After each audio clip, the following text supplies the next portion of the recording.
Yo, it's Captain, bringing you a Tears of the Kingdom Adventure Journal number 32. Big title to remember. But yeah, we played some more Zelda. 32nd time with Tears of the Kingdom. That's that's why it's number 32. I don't know. I feel like this is going to have a lot of numbers in Tears of the Kingdom, man. I mean, are we kind of halfway through? So what did we do today? It's gonna be a like what am I gonna cover in the video? It's gonna be another like just kind of dicking around, doing some side quests for the Gorons. Um, I said yesterday was gonna be short because I was like, oh man, we didn't get any progress. We didn't really do anything on the story. And yesterday's video wasn't short, so I'm not gonna say that this time. But it was very similar to yesterday, where we're just clearing out Goron quests. We got the Fire Temple done a couple of goes. I think it was number 30. We did the Fire Temple. And we got back and when everybody's fixed in Goron Town, and so we talked to them all, and they gave us all side quests, and we started on them, and we got a couple done, and we still got a few more, and so we were just working on the other ones. We left off right at. See, it's actually kind of interesting because we ended up this whole session. I'm trying to give you a better recap here before I just get into it, so you kind of have a little context. Um, we kind of just spent the whole time in like southeast Eldin. We started at the Great Southern Mine. Is it Great Southern Mine? The Southern Goron Mine, and we ended up at Foothill Stable, which is not quite. I forgot Foothill Stable existed, so it definitely wasn't my plan. My plan was to come down and hit. Oh my god, what are the names of these places? Like Ferron Pool, the hot spring, the hot spring that's right at Southeast Eldon before you cross over into the next zone. I actually don't know what the next zone's called. We haven't. I don't remember from 6 years ago, and we haven't done the tower there yet. I was kind of thinking we might do that today. We didn't get that far, but like that pool, it's kind of that first pool. I remember this area really well because um, when I played Breath of the Wild, this was my approach. I think I came to Goron Town from Zoraville or something, and so the approach, like everything's lava, but I started at that southeastern inn. I went here. I'd like dodge the guardian that's there, and then you finally go up, and then you come through the Great Southern Mine, and you go to Goron Town. I talked about my nostalgia yesterday, and then when you go to Death Mountain, you go from that Goron Hot Springs. Uh, you go around town, take the road, goes around, comes over to the east to the Goron Hot Springs, then you go north to Death Mountain. So we're kind of continuing in that going backwards, and we just came from the Goron Hot Springs, and then we started in the Southern Mine, and then I wanted to go through that pool. That's kind of like a bigger. It's like a hot spring, but it's like a lake. It's a legitimate lake because it's deep enough. You have to swim in it, and then uh, I was gonna come out of there and then find the southern road and wrap back to Woodland Stable, which is on what's almost just straight south of Goron City, but a little bit to the west. It's right next to the forest, the Deku Forest. I forget what it's called in this one. So I thought we would like wrap around and do this circle, and I guess we still could, but all we really did all we really did was that first little part. Because I got distracted. Because what happened? All right, so what happened? How did it go? And these are very chill. Just what our little, it's our adventure journal. What do we do? Uh, we started out at the Southern Mine, and Dugby's like, Gorondia's in there, right? The little Goron kid. And we know he's not, but what is in there is Minecart Land. And I'm like, okay, it's time for mini games. And we did it. We played the couple here. I got a video. I'm not going to show you the video. The first time I did the mini game, it went well, but I did have a bit of a breakdown. Oh, I didn't. Oh, this is going to be tricky. You're going to see some black because I forgot to set this up. But there you go. Should be really quick. All right. There, we got it. Some of the magic is ruined. It's fine. I don't want to show you the first round. This is the second round. Because the first round I had like a breakdown on because you get this little minecart mini game, which is very fun. Zelda's known for mini games, and I like this one. It's it's not super intense, but there is actually more. As you can see, it's kind of hard to shoot those ones down there, right? Because of the minecart gets in the way, and so there's kind of this fun. It's not too fast. It's not too bad to hit the balloons, but there is some strategy in like, well, how early can I hit the balloon? And the second round, which is this one, is how fast can you hit 7 of them. So as you saw earlier, there was a couple that I missed, and I could have got 7 a lot faster if I had cool tricks to defeat those ones. And then these goofballs, they're trying to smile, but they can't smile.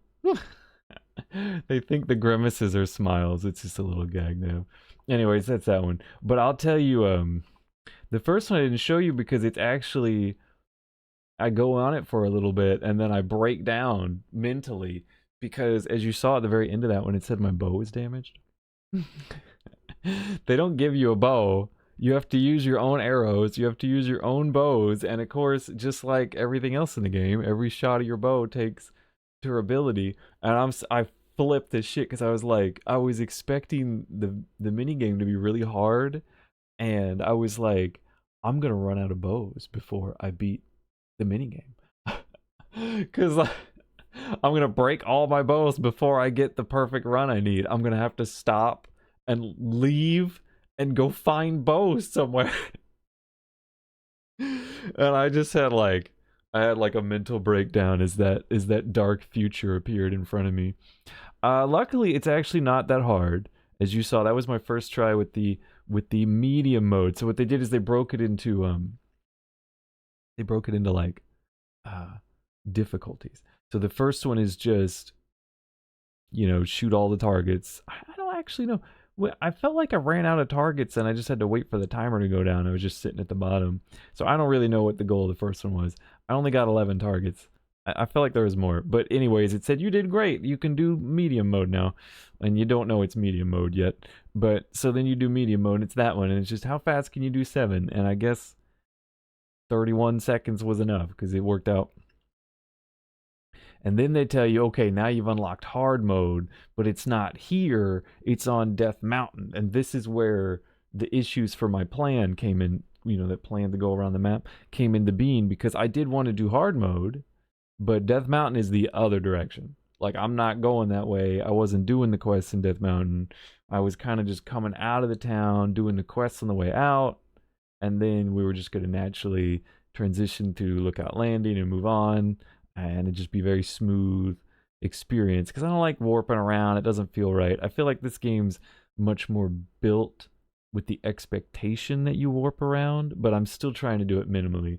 I did all of Breath of the Wild without really, I think I warped like twice or something, maybe 3 times. You have to do it once in the tutorial, I think, and then there's a shrine you have to do it for.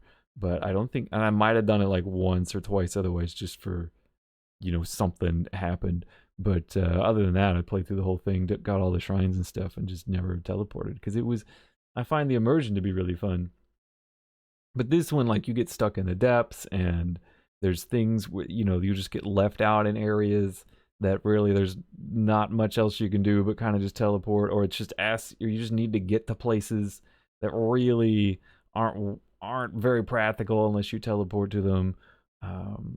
I felt like it was kind of built with farming in mind, and you're just expected to teleport over here and go to the shop and teleport over here and grab these materials and then teleport over here and grab one of these weapons before you run off here, because that's how most people played Breath of the Wild. So probably even the devs themselves. So I feel like for this one they just said, screw it, we're just gonna expect people to do that. Whereas I feel like with Breath of the Wild they really made it so that you didn't have to teleport and just gave you the option to teleport. I don't know if it's true or not, but that's how I felt, and so that's what I did. But what was I even talking about, dude? Right, so I wanted to just make like a smooth exit, and going back to Death Mountain wouldn't do that. So then I was waffling, trying to figure out, well, which way do I go? Should I go here? Should I go there? I don't want to like go back and forth. I like this smooth movement of I'm on a journey, right? So I don't know what to do. Eventually, I thought, well, let me do the whole plan as normal, but when we get to Woodland Stable, I might just go back to Goron Town. I might do a whole circle because there's some quests. Some of the quests we were going to get done still had to be turned in. So if we left, we would have left them until we got back to Goron Town. And it's like, if I go back, then I can go do the Death Mountain thing. And that's kind of still my plan. Like, I don't know what I'm going to do because I didn't get to Woodland Stable. But I finally did decide to just go down. And so we followed the path down. We ended up back at the bistro, which was really nice because I did want to see that area again now that we had cleared them of the marbled rock roast. And everything was fine and happy and people are good. And the guy gave us another quest to go get rock roast, but regular rock roast, not marbled rock roast. The little kid and his brother are fixed now. Well, the little kid was always fine, but he's happy his brother's back to mining. And then the chef was like, gave us the exact same quest, but it was just regular rock roast. And I was thinking, well, I guess I just go do it the same way. And I got in the cart and went to the same cave, and there it was. It was just regular rock roast this time. I was like, that was a really strange quest to literally just do the exact same quest again. But when you brought the rock roast back, he would give you a seared steak. And this all the food I do, I don't mess with the cooking. It annoys me to be in menus, and the cooking system takes a lot of menus. So I just roast meat and stuff. I just, find a fire or make a fire and just throw a bunch of meat on it and then watch it cook and then grab it all at once. It stacks really easy in the inventory. It's really nice.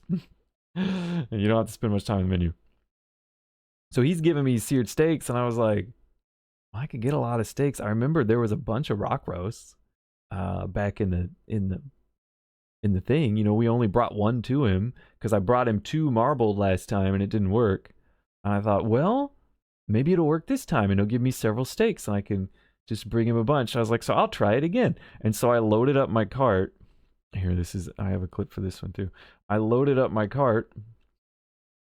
Oh my God. And brought like every rock roast that was in the cave. And I was like, yo, I'm going to turn these in. This is going to be it's not necessarily quicker than frying up my own seared steaks, but it's quicker than finding the meat to fry up the seared steaks because you still have to go find something. You got to find a bird or something, and they're kind of random, and you see them and you get them or you don't. So I was so excited. I went in, I turned it into him. He gave me the seared steak, and I was like, all right, one done. Time to get the other 5. And they were all gone because this game sucks. And then I remembered it wasn't the marbled rock roast bringing double didn't work, not because he only wanted 1, but because it erases them as soon as you go into the cutscene of turning it in. I was so mad. I was like, can I cash in this cart because I even had to make a cart out of Zonite. Oh, that's just me running around. I was mad trying to figure out what to do with it. I even had to make a cart out of Zonite because there was no carts. You had to go all the way into the cave, and then the cave was like, well, you need a cart to get over the lava. And I was like, am I just going to have to make my own cart? I'm not running all the way back out of this cave to go find a cart. It was so silly. And then as soon as you get to the other end, like if you did just jump over all the lava and climb through it all, there was a cart on the other side. So the whole quest just drove me insane. It just drove me nuts. I was like, really? What is this? But we got a couple seared steaks out of it, I suppose. But and then that was the bistro. There wasn't really much else to do there. Everybody was fixed. That was my beep if you heard it. Everything was fixed there and everything's fine. So we continued on down the little path. I feel like I need a map for this game to show you kind of the plan. But we continued on down the path, and then it was like, oh, no, it was after that. Because once we ended up in the big lake, God, it's like Pharos Lake or whatever. It's the lake that you're supposed to the Traycon, the Trey Volcon Old Man Gorong quest we talked about last time, where they want you to take a picture of the place they were born, and it's where moonlight shines in midday. And it's actually a pretty cool quest. You find like a cave, and there's like a little hole where sunlight could come in. And so it looks like, and then it travels across this rock, and it looks like it looks like a full moon on the rock, even though it's sunlight. But what was neat, we got there kind of late in the day, and actually in the middle of the night, the moon does shine moonlight in the same way the sun does, so it'll pass, but it doesn't count for the quest. You can't take a picture of that. It was actually really nice. It was just this big rock, and then the sun went over it. It was very pretty, and it always made a circle because it was the hole in the ceiling. We had that, but I actually didn't find that cave because I saw planks on the lake, the hot spring lake, Ferris. I don't know. But I had another. I'm telling you, I've had so much Breath of the Wild nostalgia for this area, and it's really wild because it's the first time. I mean, this is the 32nd time I played this game. It's the first time I really felt that Breath of the Wild nostalgia, where it's just like I remember being here and what I did when I was here 6 years ago. And I remember crossing this lake, right? It was our first introduction to Death Mountain, I'm pretty sure. I know we came up this way. I don't know if I, saw Death Mountain earlier, because I went all over the map. But I remember like making when you had lakes like this at Breath of the Wild, you had to get the leaf boats, and they had the sail, and you blew the leaf, and then it would blow the boat. And there were planks down there floating in the water. And I was like, oh, it's a boat on the water. Just here I'm having this Breath of the Wild nostalgia, and here's the boat on the water, reminding me of the Breath of the Wild boats. But this is Tears of the Kingdom. I'm going to get on this plank, and I'm going to make a boat, but I'm going to make the Tears of the Kingdom boat. And I was like, I don't know what that is. What do I do? I sat on the plank, and I was like, what do I do? And then it's like, oh, I guess I put a fan on it, right? You put fans on it and whatnot. So I pulled out a fan. Here, I got a video too. I'm trying to get some more video for you. Let me know if it's worth it or not. There. And so I put the fan on it, and then we have control sticks now. So which is the best thing. It really makes the vehicles work. So I put a control stick on it, and then there we go. We got a little pirate ship. We got our Tears of the Kingdom. It's like we ain't blowing leaves on sails no more, boys. We got technology. We got ghost Goron cannonballs, and I felt like I conquered the world, dude. I felt like I conquered this lake. I feel like I conquered all of Breath of the Wild and transcended to a new universe that was Tears of the Kingdom, and I just was rolling around this lake having a great time. And if we didn't do anything, there's nothing to even shoot with the cannonball. There's nothing to find in the lake. There's nothing there. Absolutely nothing there. But it was super fun just to remember where we were in it says mod Death Mountain. Remember where we were in Breath of the Wild and where we've come to in Tears of the Kingdom, and see, because Breath of the Wild is a lot about solving environmental puzzles with the tools it gives you, right? And Tears of the Kingdom just doubles down on that. It just gives you more tools. There you go, wherever that is. Lake Ferona. I could see it on my screen. I don't know if you could see it. Anyways, and I'm just trying. Then I start looking for the quest to take the picture, which I already told you about. And just like Breath of the Wild was all about finding solutions to the environment with the tools they give you.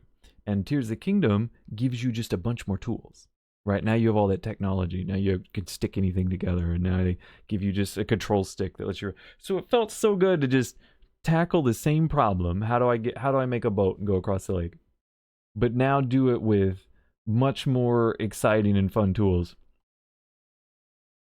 And just feel like I've just mastered that problem, because now I have just tools that I never could have imagined having in Breath of the Wild. where you could just drive a hovercraft. Oh, it was so cool. It was so much fun. I can't wait. I keep trying to get to the point where I can get like a motorcycle instead of relying on the horse, because I love the horses, but they did not update the horses and they feel very clunky. They were already kind of clunky in Breath of the Wild because the way the camera works with them and the tank controls on them. Um, but in Tears of the Kingdom, where they've made a lot of improvements to things, they did not touch the horses at all, probably because the entire QA team was just riding around on flying vehicles, and so they didn't even think about the horses. But, so I like the horses, but man, I can't pick up things on the horses. I I don't want to be anywhere near enemies with the horses because the horse might get hurt. I can't really solve puzzles or anything, and it's mainly just frustrating. But the one time I really do want a horse is when I'm on a road and I want to just go through an area I've already been, like when I just want to go back to Woodland Stable and then go back to Goron City. I'm really gonna want the horse, which is why I was excited to find Foothill Stable very soon after this, because it would give me my horse and I'd just be able to walk back, because I've already kind of done that area. I don't need to do it again. I just need to get through it quickly and enjoy the scenery, which is what the horse is great for. But I'm really hoping to be able to, just like we made that hovercraft, wasn't really a hovercraft, but you get it, just like made the boat, I want to be able to do that with the ground. I want to be able to just like pull out a motorcycle and roll with it, because I think that would take care of it. I don't have to worry about the motorcycle getting hurt. It's not going to be too crazy to get on and off the motorcycle. Hopefully, maybe it'll be the same problem as the horse. I don't know. But it shouldn't have the driving problems the horse does, where you've got to like kind of speed the horse up and down, and you've got to use tank controls to do it, and you're never quite in the right speed that you want to be, and it's very, the horse just starts running off the cliff, and you're just like, what is going on? It won't really matter. Those problems won't be a big deal, even if they're still there on like a little vehicle I make. But also, they shouldn't be, because I don't have to worry about tank controls and shifting gears. It's just they don't stop. Like, you get on them and they go as fast as they go until you get off. So I'm thinking it'll be, I don't know, if it works like the motorcycle did in Breath of the Wild, except I don't have to put oil in it or whatever I had to do. That was really nice, and I just kind of want to get to that point.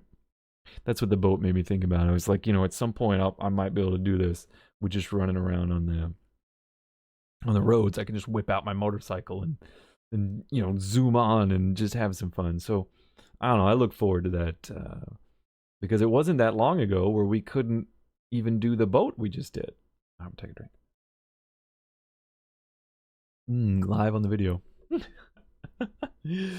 Where we couldn't even do that because I didn't have the control stick. I just had fans, and I was like, well, I mean, the fans are cool, but this is kind of annoying. But the control stick, man, that changes everything, because it lets you steer.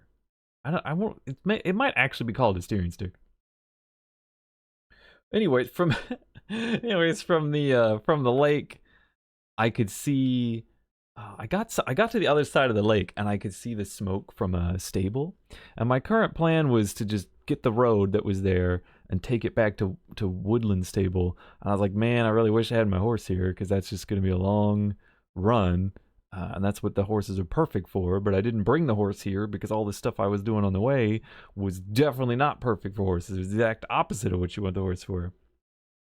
I was shield surfing, and I was dealing with enemies, and I was working puzzles and picking up things. I mean, none of that works with the horse. So, but there's the stable. It's like, cool, we can get to the stable and then board our horse and bring it back out, and then I'll just ride it to the other stable. It'll work perfectly.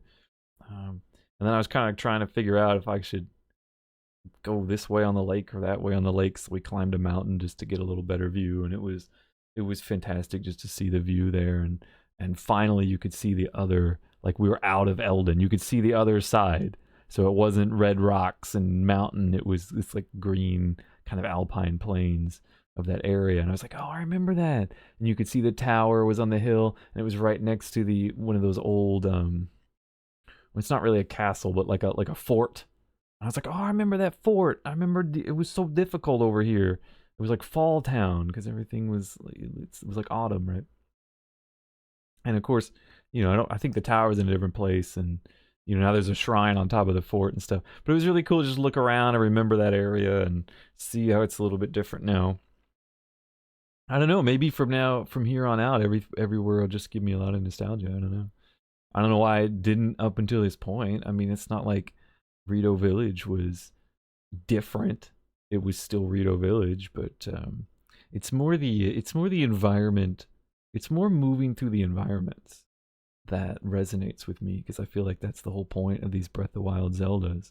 I don't really like get too excited about fighting an enemy. Often I avoid it. I don't get too excited about talking to the NPCs. I mean, it's not like they're terrible, but there's a lot of them, and there's a lot of talking, and most of the time they say the same things. Like when we went to Goron City, it was like literally. It was like 100 NPCs, and they all say, "Oh, have you seen the marbled rock roast? It's making everything bad." And you go to NPC number 57. Have you seen the marbled rock roast? It's making everything right. Like at some point, you're just like, "Why am I doing this?" So I'm not particularly excited to talk to the NPCs, although I do find most of them fun and interesting. It's just there's a lot of them, and they can get kind of repetitive sometimes. But like, you'd be surprised how different they are if you do take the time to talk to them, especially when there's not a current quest objective they're all hinting at you to do. Anyways, so like I'm not too excited about doing a fight. I'm not too excited about the NPCs, but like exploring the land, seeing what's on the other side of that hill, seeing what's over there, seeing what like how I can interact with that. That's the thing that I love about these games. So it was just fun to be on top of that little mountain and look out. I should have brought you a clip of that just so you could see the view, but it was beautiful. Anyways, then we went down to the stable, and I was very excited. And then I saw all the people at the stable, and I was less excited because I was like, "Oh no, stables are like mini towns. There's gonna be a bunch more people that give us quests, and I gotta talk to them. Oh no!" but actually, it was really interesting because everybody was there was a girl playing with the dogs, and she was like, "Everyone's naked. It's all these guys just in their underwear running around." I'm like, "What?" She's like, "I come out here to play with the dogs to get just to cope." I was like, "What?" And so we went over there, and there was indeed a bunch of guys in their underwear, loafing, doing yoga, doing it was the craziest thing. And there was one other traveler, the girl that was sitting by the fire next to this half naked guy, and she had this look on her face. She's like, "Oh God, what's going on here?" I hated it. It was so funny. Like nobody wanted them to all be naked, but they were just all there naked. So we didn't really talk to anybody at the shrine at the stable except that one girl. It's like, "Oh, we'll have to save this for next time." We did do the shrine though, and I don't know. Is this clip worth watching here? We did do the shrine, and I got the solution to the shrine as a clip because I thought it was funny.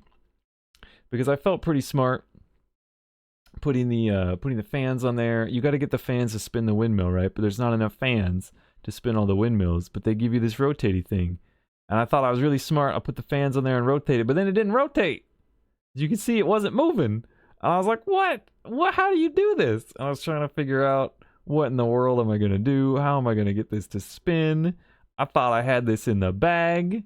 And then turns out you just have to grab the fan, because if you grab the wheel, it grabs the center, and then there's some sort of leverage or torque system in the physics. And so if you grab the center, it doesn't move, but if you grab the edge, it moves just as quick as you want it to, and then you're good to go. I thought that was weird and a little wild, so I thought I'd show it to you.